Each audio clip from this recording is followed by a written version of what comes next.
Hello दोस्तों, मैं आपका दोस्त, आपका टीचर आदित्य सर। आज हम लोग देखेंगे चाइल्ड डेवलपमेंट एंड अर्थात सीडीपी। यदि आप सीटेट का तैयारी कर रहे हो या यूपी टेट का या किसी भी स्टेट के टेट का तैयारी कर रहे हो तो उनके लिए एप्लीकेबल है। क्वेश्चन नंबर फर्स्ट, निम्न कक्षाओं में शिक्षण की खेल विधि आधारित है। शारीरिक शिक्षा कार्यक्रमों के सिद्धांत पर, शिक्षण की विधियों के सिद्धांत पर, विकास एवं वृद्धि के मनोवैज्ञानिक सिद्धांत पर या शिक्षण के सामाजिक सिद्धांतों पर। बताइए इन चारों में से कौन सा होगा। इसका जो आंसर होगा वो ऑप्शन नंबर सी होगा, विकास एवं वृद्धि के मनोवैज्ञानिक सिद्धांत पर। क्वेश्चन नंबर सेकंड काफ़ी इंपॉर्टेंट है, कई बार एग्जाम में पूछे जाते हैं। डिसलेक्सिया संबंधित है मानसिक विकार से, गणितीय विकार से, पठन विकार से या व्यवहारिक विकार से। तो डिसलेक्सिया जो है वो एक पठन संबंधी विकार है जिसमें बालक को अक्षरों को पहचानने में कठिनाई होती है, उनका अधिगम बाधित होता है। इस विकार को दूर करने के लिए शिक्षक को मौखिक कार्य एवं पर्याप्त अभ्यास पर बल देना चाहिए। तो आंसर क्या होगा बताइए, ऑप्शन नंबर सी, पठन विकार से। क्वेश्चन नंबर थर्ड, विशेष रूप से ज़रूरतमंद बच्चों की शिक्षा का प्रबंध होना चाहिए दूसरे सामान्य बच्चों के साथ, विशेष विद्यालयों में विशेष बच्चों के लिए विकसित विधियों द्वारा, विशेष विद्यालयों में या विशेष विद्यालय में विशेष शिक्षकों द्वारा। फर्स्ट ऑप्शन होगा, सिंपल सा क्वेश्चन पूछा गया है। क्वेश्चन नंबर 4, अधिगम के प्रक्रम में अभिप्रेरण सीखने वालों की स्मृति को तेज बनाता है, पुराने अधिगम से नए अधिगम को विभेदित करता है, एकादिशीय रूप से सोचने में सीखने वालों की प्रस्तुत करता है, नए सीखने वालों में अधिगम के लिए रुचि का सृजन करता है। इसका आंसर हो जाएगा हमारा option number D. Question number 5, कक्षा 5 के न्यून दृष्टि वाले बच्चे को निम्न स्तर के कार्य के लिए माफ़ करना उचित है। उनके दैनिक कार्य में उनके माता पिता तथा मित्रों को सहायता करनी चाहिए, कक्षा में सामान्य रूप से बर्ताव करना चाहिए एवं ऑडियो सीडी के जरिए सहायता प्रदान करना चाहिए, कक्षा में विशेष बर्ताव करना चाहिए। क्वेश्चन में हमसे बोला गया है कि न्यून दृष्टि माने जिसको थोड़ा सा कम दिखाई देता है, तो उसके लिए ऑडियो की व्यवस्था करनी चाहिए, ऑप्शन नंबर सी हो जाएगा। क्वेश्चन नंबर 6, श्याम पट्ट को शिक्षण सामग्री के किस समूह के अंतर्गत किया जा सकता है। श्रव्य साधन, दृश्य साधन, दृश्य श्रव्य साधन या कोई नहीं। तो वे साधन जिसमें बालक क्या करता है, दृश्य ज्ञानेंद्रिय अर्थात आँख से प्रेरित होता है, उसे हम दृश्य सामग्री कहते हैं। तो श्यामपट्ट जो होता है, पोर्ट की बात कर रहा है तो उसमें दिखाई देता है, हम लोग क्या करते हैं, देख के पढ़ाई करते हैं, तो ये होगा हमारा दृश्य साधन, option number B. Question number 7, निम्न में से कौन शिक्षण कुशलता से संबंधित है। श्यामपट्ट पर लिखना, प्रश्नों को हल करना, प्रश्न पूछना या सभी। ये सारे ही हैं, ऑप्शन नंबर डी हो जाएगा इसका। क्वेश्चन नंबर 8, कक्षा में जो विद्यार्थी प्रश्न पूछते हैं उन्हें कक्षा के बाद शिक्षक से मिलने की सलाह दी जाए, कक्षा चर्चा में भाग लेने के लिए प्रोत्साहित किया जाना चाहिए, लगातार प्रश्न पूछने के लिए प्रोत्साहित करना चाहिए या स्वतंत्र रूप से उत्तर ढूंढने के लिए प्रोत्साहित करना चाहिए। इसका हो जाएगा option number C. Question number 9, शिक्षा के किंडरगार्टन पद्धति का प्रतिपादन किसने किया। मनोवैज्ञानिक फ्रोबेल ने किया था, ऑप्शन नंबर कौन सा हो जाएगा, ऑप्शन नंबर सी। और समझते हैं इसके बारे में। मनोवैज्ञानिक फ्रोबेल ने 1840 में जर्मनी में पहला किंडरगार्टन खोला तथा किंडरगार्टन पद्धति का प्रतिपादन भी वहीं से किया। किंडरगार्टन का मतलब होता है बच्चों का बगीचा, अर्थात फ्रोबेल ने कहा था कि बच्चे जो हैं वो उद्यान में स्थित नर्सरी की तरह होते हैं। जैसे नर्सरी की अच्छी तरह देखभाल से छोटे पौधे स्वस्थ वृक्ष बनते हैं, उसी तरह बच्चों की देखभाल से उनका मानसिक और शारीरिक स्वास्थ्य का विकास हो सकता है। क्वेश्चन नंबर 10, एक अभिभावक आपसे विद्यालय में मिलने के लिए कभी नहीं आते। आप बच्चे अभिभावक को लिखेंगे, आप स्वयं उनसे या बच्चे को दंड देना शुरू करेंगे। तो आप स्वयं उससे मिलने जाएंगे। सिंपल सा है जवाब। क्वेश्चन नंबर 11, बचपन का सांप्रतिक दृष्टिकोण की मान्यता है। बहुत तरीके से बच्चे प्राप्त वयस्कों के बराबर हो जाते हैं। बच्चों को युवा प्राप्त वयस्कों के रूप में सबसे अच्छा माना जाता है। बचपन आधारित रूप से प्रतीक्षा अवधि है। बचपन वृद्धि एवं परिवर्तन की एक अनूठी अवधि है। तो इन चारों में से हो जाएगा हमारा option number D. Question number 12, एक प्रमाणीकृत पठन परीक्षण लेने के लिए 5वीं कक्षा को प्रस्तुत करने में शिक्षक को अधिकाधिक परामर्श दिया जाता है कि पहला ऑप्शन, बच्चों को बोलना कि परीक्षण बहुत महत्वपूर्ण है तथा वह उसमें अच्छा प्रदर्शन करेगा।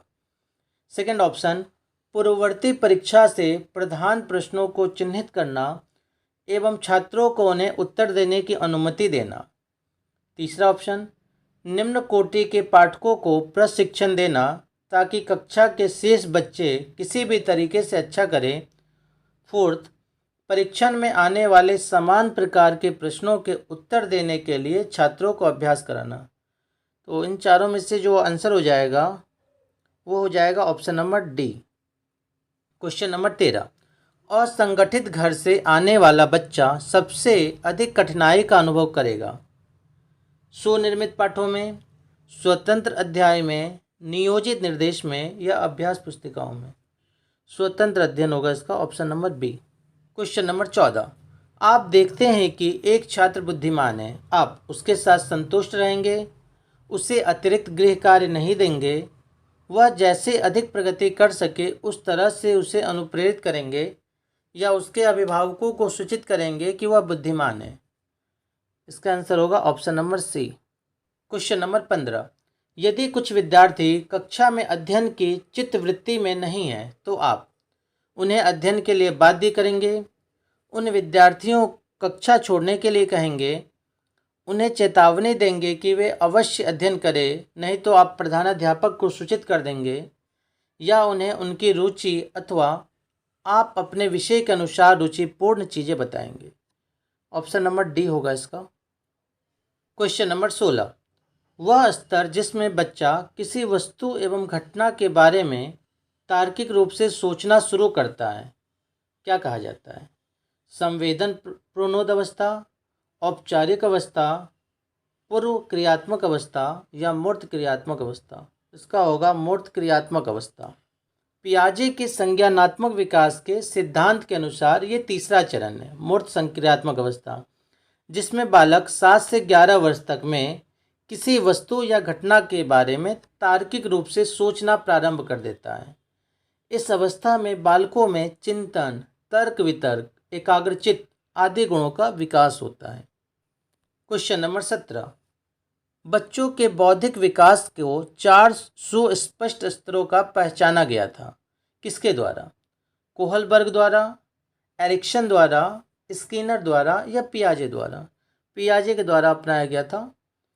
इसमें जो पहला था वो था संवेदी गति का अवस्था, जो 0 से 2 वर्ष तक होता है।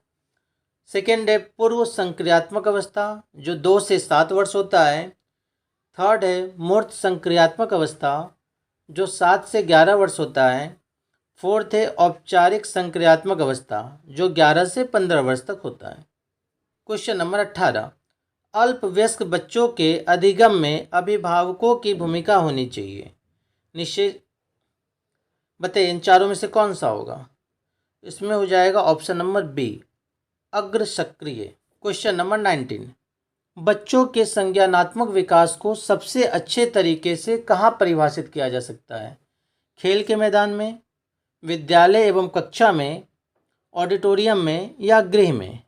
तो विद्यालय में होगा option number B. Question number 20, dash करे अनुप्रेरित शिक्षण के एक संकेत के रूप में विवेचित किया जाता है। कक्षा में अधिकतम उपस्थिति, शिक्षक द्वारा दिया गया उपचारात्मक कार्य, विद्यार्थियों द्वारा प्रश्न पूछना, ये कक्षा में पूर्ण निरस्तता। तो इसका होगा ऑप्शन नंबर सी, विद्यार्थियों द्वारा प्रश्न पूछना, क्योंकि शिक्षण तभी प्रभावशाली और सजीव होगा जब कक्षा में समय समय पर शिक्षक और छात्र के बीच क्या हो? वार्तालाप हो, छात्रों द्वारा कक्षा में प्रश्न पूछा जा रहा हो। इससे ये पता चलेगा कि छात्र का अधिगम अच्छा चल रहा है और छात्र क्या कर रहा है, वो कक्षा में रुचि ले रहा है पढ़ाई में। क्वेश्चन नंबर 21, कक्षा में विद्यार्थियों की रुचि बनाए रखने के लिए एक शिक्षक को उचित है श्यामपट्ट का प्रयोग करना, चर्चा करना, कहानी कहना या प्रश्न पूछना। प्रश्न पूछना होगा। क्वेश्चन नंबर 22, विद्यार्थियों को विद्यालय में खेलना क्यों उचित है? यह उन्हें शारीरिक रूप से सशक्त बनाएगा, यह शिक्षकों के लिए काम आसान करेगा, यह समय बिताने में सहायक होगा या यह सहयोग एवं संतुलन का विकास करेगा। जब भी विद्यार्थी खेलेगा तो उसका शारीरिक विकास तो संतुलित रूप से होगा ही, साथ ही साथ खेलने से छात्रों में सहभागिता एवं नेतृत्व करने की क्षमता, ऐसे कई सारे जो सामाजिक गुण हैं उन सब का विकास होगा। इसीलिए इसका आंसर होगा option number D. Question number 23, परिवार एक साधन है अनौपचारिक शिक्षा का, औपचारिक शिक्षा का, गैर औपचारिक शिक्षा का या दूरस्थ शिक्षा का। परिवार जो है वो बालक का प्रथम विद्यालय होता है, जहाँ पर माता पिता अपने बालक को प्रारंभिक शिक्षा देते हैं।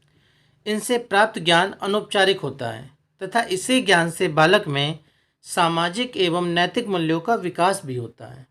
इसका आंसर होगा option number first. Question number 24, एक शिक्षक विद्यार्थियों में सामाजिक मूल्यों को विकसित कर सकता है महान व्यक्तियों के बारे में बोलकर, अनुशासन की अनुमति को विकसित कर, आदर्श रूप में बर्ताव कर या उन्हें अच्छी कहानियाँ सुनाकर। आदर्श रूप में बर्ताव कर होगा ऑप्शन नंबर सी। नंबर 25, एक शिक्षक के लिए सबसे महत्वपूर्ण क्या है?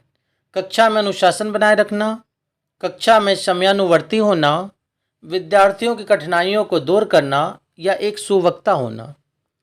शिक्षक के तो ऐसे कई सारे कार्य और उत्तरदायित्व हैं, लेकिन उसमें जो सबसे महत्वपूर्ण है वह विद्यार्थियों की समस्याओं को दूर करना। तो इसका क्या होगा option number C. Question number 26, आप एक अति सक्रिय बालक को कैसे सही दिशा में लाएंगे? उसे पहली पंक्ति में बिठाएंगे, उस पर कड़ी नज़र रखेंगे, उसे कक्षा में कोने में बैठने की जगह निर्धारित करेंगे या उसे श्यामपट्ट आदि साफ करने का काम देंगे या उपरोक्त में से कोई नहीं। तो उसे श्यामपट्ट आदि साफ करने का हम लोग काम दे देंगे, जिससे कि क्या रहेगा, वो कक्षा कार्यों में ही व्यस्त रहेगा और वो शिक्षा और अधिगम प्रक्रिया को बाधित भी नहीं करेगा। तो इसका आंसर क्या होगा option number C. Question number 27, पृथक पृथक समजातीय समूहों के व्यक्तियों के प्रति बच्चों की अभिवृत्ति साधारणतया आधारित होती है। चारों ऑप्शन रीड करिए, इन चारों में से कौन सा होगा? इन चारों में से हो जाएगा option number first. Question number 28, आपको अपनी कक्षा में 2 मंदबुद्धि बच्चों को बैठाने के लिए बोला गया है। आप उन्हें अपने विद्यार्थी के रूप में ग्रहण करने से इनकार करेंगे, प्रधानाध्यापक को उन्हें किसी और कक्षा में जो कि मंदबुद्धि बालकों के लिए विशेष रूप से चिन्हित है मैं बैठाने के लिए बोलेंगे, या ऐसे विद्यार्थियों को सिखाने की तकनीक सीखेंगे या कोई नहीं। सी आंसर इसका होगा। आज की क्लास हम लोग यहीं समाप्त करते हैं। नेक्स्ट क्वेश्चन अब हम लोग नेक्स्ट क्लास में देखेंगे। धन्यवाद।